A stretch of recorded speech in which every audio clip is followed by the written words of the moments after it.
বাটির মধ্যে ঢেলে দিলাম হরলিক্স ঠান্ডা হওয়ার জন্য। আমি চলে গেলাম রান্নাঘরে, বানিয়ে নিলাম টিফিনের জন্য দুটো পরোটা। 6 দিন 6 রকম জল খাবার। আমি চলে গেলাম ছাদে, ও চলে গেল স্কুল। আর ছাদ থেকেই নিচের সিনটা ক্যাপচার করলাম।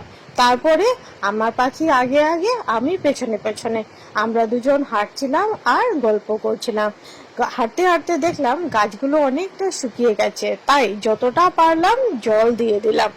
রোদ তো অনেক হয়, ভাদ্র মাস বলে কথা, গরমও আছে, তাই গাছগুলো যেন কষ্ট না পায় ঢেলে দিলাম জল। দেখলাম আমার করলা গাছে অনেকটা ছোট বড় করলা ধরে আছে। একটা করলা পেকে গেছে, ছেড়ে দিলাম। আরো কয়েকটা করলা হচ্ছে। হোক, তারপরে একসাথে সব পেরে নেব। দেখে বেশ ভালো লাগলো, ছোট্ট ছোট্ট অনেকটা করলা হয়েছিল।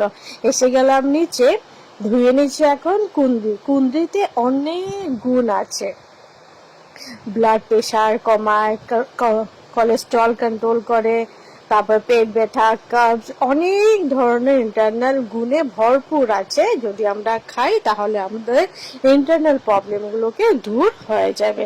আমি ধুয়ে ধায়ে কেটে বানিয়ে নিলাম কুঁদরি ভাজা। অল্প সময় লাগে, এটা একটু লেসলেস তরকারি। কাটিয়ে নিলাম ছানা, টিফিনে দেবো বলে। আর একটা আলু আর পটলের তরকারি বানাবো, তাই ফোড়ন দিয়ে বসিয়ে দিলাম।